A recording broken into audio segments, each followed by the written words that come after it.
Next part is ICSI. ICSI, intracytoplasmic sperm injection.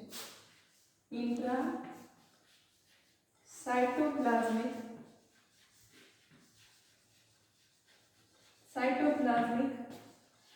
sperm injection. Intracytoplasmic sperm injection, ये भी एक technique है जहां पर embryo formation outside the reproductive tract होता है। इस टेक्निक का कारण ये है कि अगर मेल हेल्दी स्पर्मेटोजोआ प्रोड्यूस नहीं कर रहा है या नहीं तो मेल को ऑलिगोस्पर्मिया है। ऑलिगोस्पर्मिया का मतलब मेल के पास स्पर्म काउंट नॉर्मल से बहुत कम है। तो ऐसे कंडीशन में पेशेंट ऑलिगोस्पर्मिया है, और जैसा कि हम लोग जानते हैं कि मेल के पास इजैकुलेट में वन इजैकुलेशन में 80 to 100 मिलियन स्पर्म्स होने चाहिए। तो इतने स्पर्म में से बहुत सारे स्पर्म चूंकि वेजाइनल फ्लूइड के अंदर डिस्ट्रैक्ट होंगे, बहुत सारे सर्विक्स में फंसेंगे, बहुत सारे यूट्रस के फेगोसाइटिक सेल्स एनगल्फ कर जाएंगे, तो बहुत कम स्पर्म हमारा पहुंच पाता है जो साइट ऑफ फर्टिलाइजेशन है वहाँ तक। तो मेल में स्पर्म काउंट इंपॉर्टेंट होता है फर्टिलिटी के लिए। अगर मेल के पास स्पर्म काउंट कम है तो उसको डिजीज है दैट इज ऑलिगोस्पर्मिया, और ऐसे कंडीशन में उसका स्पर्मेटोजोआ ओवा को पेनिट्रेट करके फर्टिलाइजेशन नहीं कर सकता। इन दिस कंडीशन अगर मेल को कोई डिफेक्टिव है तो ऐसे कंडीशन में ओवा को एक्सट्रैक्ट करके बाहर निकालते हैं लैब में as like in vitro fertilization, और उस ओवा के अंदर डायरेक्टली हम स्पर्म का इंजेक्शन कर देते हैं और फर्टिलाइजेशन हो जाता है। एंड आफ्टर फर्टिलाइजेशन चूंकि फीमेल नॉर्मल थी तो उसको या तो फेलोपियन ट्यूब के अंदर या नहीं तो उसको एम्ब्रियो फॉर्मेशन करके यूट्रस के अंदर इम्प्लांट कर देते हैं। ठीक है, सो क्या है ICSI intracytoplasmic sperm injection. If male is suffering from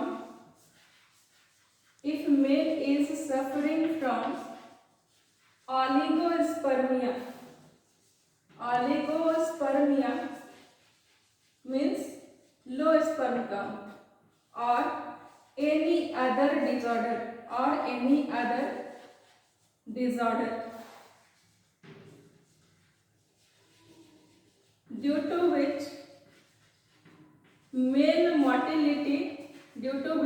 motility of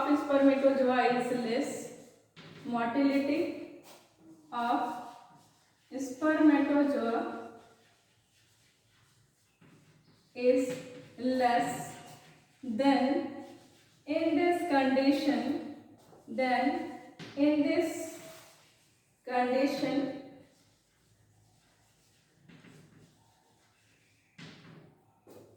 ova is extracted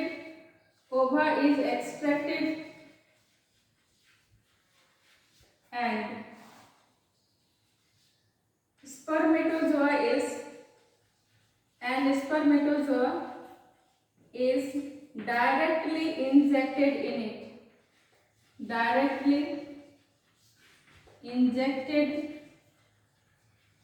in it.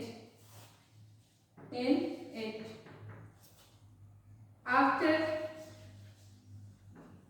zygote formation or embryo formation,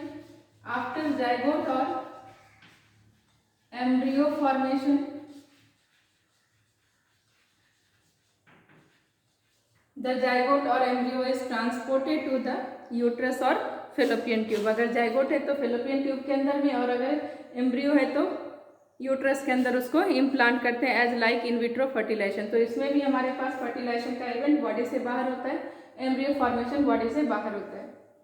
last is artificial insemination. This is artificial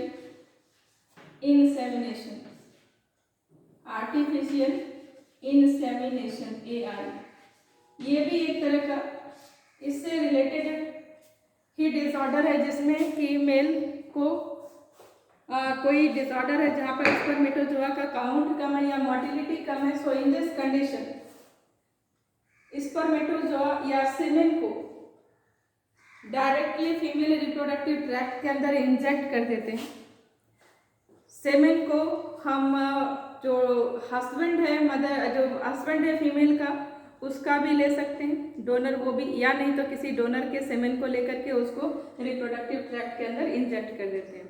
so this is artificial insemination. ऐसी कोई disorder अगर mail में हो तो in this condition, अगर ऐसा कुछ हो तो इस कंडीशन में आर्टिफिशियल इंसेमिनेशन भी सजेस्ट किया जाता है। और आर्टिफिशियल इंसेमिनेशन में सेमेन को इंजेक्ट किया जाता है फीमेल रिप्रोडक्टिव ट्रैक्ट के अंदर। सेमेन हस्बैंड का भी हो सकता है और सेमेन किसी डोनर का भी हो सकता है, ठीक है।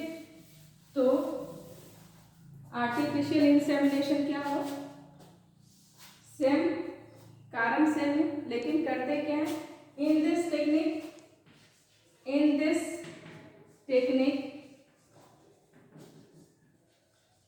semen is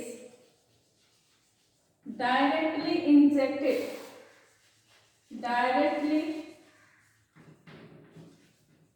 injected in the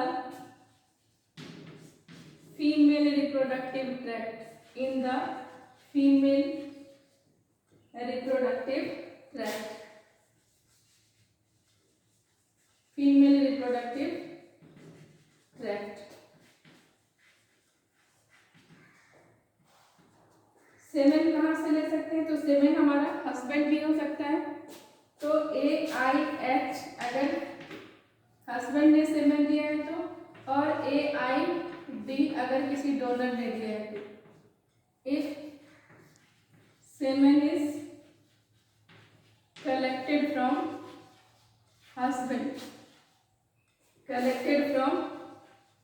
husband, और अगर किसी डोनर ने दिया है तो AID, if semen is collected from donor, तो ये है हमारा आर्टिफिशियल इंसेमिनेशन। एक टेक्निक और भी है जिसको हम लोग, ये असिस्टेड रिप्रोडक्टिव टेक्निक नहीं है, लेकिन एनसीईआरटी में एक टेक्निक और भी है, एमनियोसिंथेसिस। What is एमनियोसिंथेसिस? इस टेक्निक को भी हम लोग ब्रीफ में यहाँ पर सुनते हैं। एमनियोसिंथेसिस एक टेक्निक है जिस टेक्निक से हम जो फीटस डेवलप हो रही है यूट्रस के अंदर, उस फीटस के अंदर किसी भी तरह का अगर जेनेटिक डिफेक्ट है तो उस जेनेटिक डिफेक्ट को पता कर सकते हैं। अगर फैमिली हिस्ट्री है, सपोज कि किसी फैमिली में ये रन कर रहा है कि फैमिली के अंदर में कलर ब्लाइंडनेस, हीमोफीलिया या इस तरह का कोई डिसऑर्डर है, कई सारे डिसऑर्डर खतरनाक हो सकते हैं, जैसे हीमोफीलिया जानलेवा हो सकता है, या फिर डाउन सिंड्रोम या क्लिनफेल्टर सिंड्रोम, कुछ इस तरह का अगर डिफेक्ट है तो ऐसे कंडीशन में हम डेवलपिंग फीटस के क्रोमोसोम को ऑब्जर्व करके बर्थ से पहले ये मेजर कर सकते हैं कि अगर कोई क्रोमोसोमल डिफेक्ट है और वो बेबी हमारे सोसाइटी के लिए बर्डन हो जाएगा, यानी हमारे सोसाइटी पर वो सोसाइटी में सरवाइव करने लायक नहीं रहेगा, तो ऐसे बेबी को एबॉर्ट लीगली किया जा सकता है। तो ऐसे डिसऑर्डर को पता करने की जो टेक्निक है उस टेक्निक को कहते हैं amniosynthesis. This technique is called amniosynthesis. इस टेक्निक में जो फिटस है, सबसे पहले फिटस के पोजीशन को सोनोग्राफी करके पता कर लेते हैं एंड आफ्टर सोनोग्राफी इंजेक्शन के हेल्प से उसके एमनियोटिक फ्लूइड को एक्सट्रैक्ट करके बाहर निकालते हैं। उस एमनियोटिक फ्लूइड में फीटल सेल्स होते हैं और उसके सेल्स में से, उसके न्यूक्लियस में उसके क्रोमोसोम को स्टडी करते हैं। क्रोमोसोम पैटर्न से क्लियर हो जाता है कि जो फीटस है उसमें डिसऑर्डर है या नहीं। दूसरा, इससे एक और भी चीज़ पता चल जाती है और वो है सेक्स बेबी का, क्योंकि क्रोमोसोम अगर आ जाए तो क्रोमोसोम से समझ में आता है कि जो डेवलपिंग फीटस है वो फीमेल चाइल्ड होगी या मेल। फीमेल के पास 2 एक्स क्रोमोसोम होगा और मेल के पास 1 एक्स क्रोमोसोम और 1 वाई क्रोमोसोम होगा। 2 एक्स क्रोमोसोम जो फीमेल के पास है उसमें से एक क्रोमोसोम हेट्रोक्रोमेटिक होता है, एक ही क्रोमोसोम हमारा नॉर्मल होता है। यानी जितने भी क्रोमोसोम हमारे पास पेयर कंडीशन में, जैसे क्रोमोसोम 1 एक फादर का एक मदर का, तो एक एक्टिव है एक हेट्रोक्रोमेटिक है। तो वैसे ही हमारे पास जब फीमेल के पास 2 एक्स क्रोमोसोम आता है तो एक एक्स क्रोमोसोम हेट्रोक्रोमेटिक हो जाता है और ये बार बॉडी का फॉर्मेशन करता है। ये बार बॉडी के जैसा दिखता है। इसमें न्यूट्रोफिल्स में ड्रम स्टिक का फॉर्मेशन हो जाता है, जिसके कारण ये पता चल जाता है कि चाइल्ड जो डेवलपिंग फीटस है वो फीमेल है। और इस टेक्निक को मिसयूज किया जाता है फीमेल फिटिसाइड को प्रमोट करने के लिए। सेक्स डिटरमाइन होने के बाद लोग फीमेल चाइल्ड अगर नहीं चाहते तो ऐसे कंडीशन में उसको अवॉइड कर देते हैं। ठीक है, सो दिस टेक्निक, ये टेक्निक अब प्रेजेंटली बैंड है और कोई मेडिकल प्रैक्टिशनर के कहने से ही इसको किया जा सकता है, अदरवाइज आप इसको किसी लोकल लेवल पर नहीं करवा सकते। सो एम्ब्रियोसिंथेसिस एक टेक्निक है। इस टेक्निक में क्या करते हैं, in this technique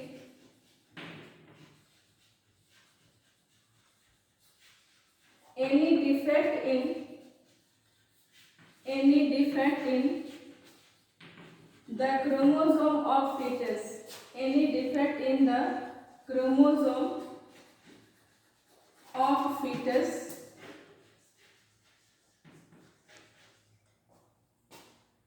is detected. Mechanism क्या है, कैसे करते हैं ये टेक्निक? तो पहले the position of fetus is determined by sonography.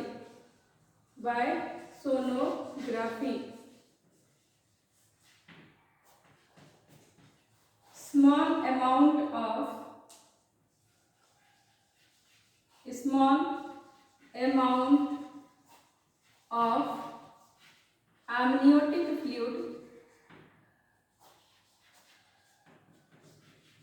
fluid is extracted with the help of injection.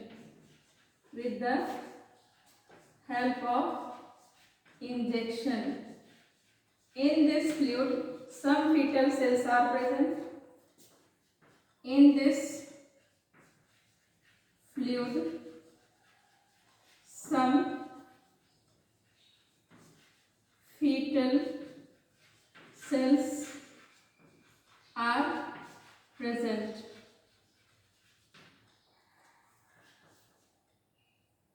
Now its chromosome is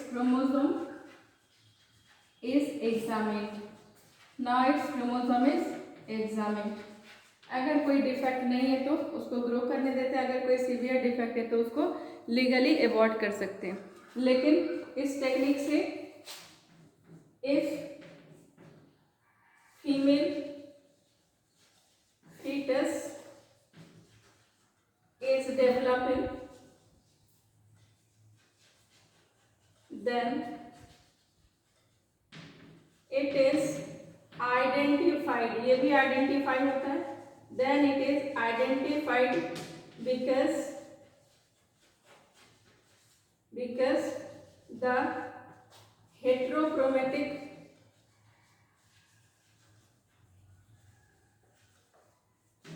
one X chromosome of fetus appears as bar body or forms drumstick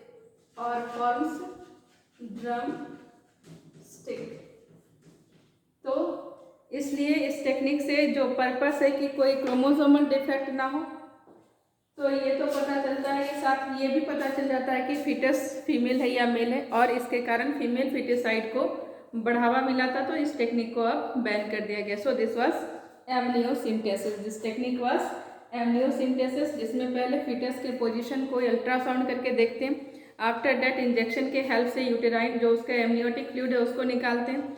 amniotic fluid में foetus sales float करता है, उसके chromosome को examine करते हैं। Chromosomal defect नहीं रहने से हेल्दी उसको ग्रो करने देते हैं। अगर बहुत सीवियर क्रोमोसोमल डिफेक्ट है तो उसको अवॉइड कर सकते हैं। लेकिन साथ में sex of the female is foetus is also decided because female के पास 2 एक्स क्रोमोसोम है, जिसमें एक हेट्रोक्रोमेटिक है, मतलब हम कह सकते हैं उसको नॉन फंक्शनल है, जो डार्कली स्टेन होता है। और ये बार ने इसको डिस्कवर किया था, इसलिए इसको बार बॉडी कहते हैं। ये ड्रम स्टिक के जैसा दिखता है और इसलिए पता चल जाता है कि जो डेवलपिंग फीटस है वो फीमेल है, और इससे फीमेल फीटिसाइड को भी बढ़ावा मिलता है, इसलिए इस टेक्निक को अब बैन कर दिया गया है। ठीक है।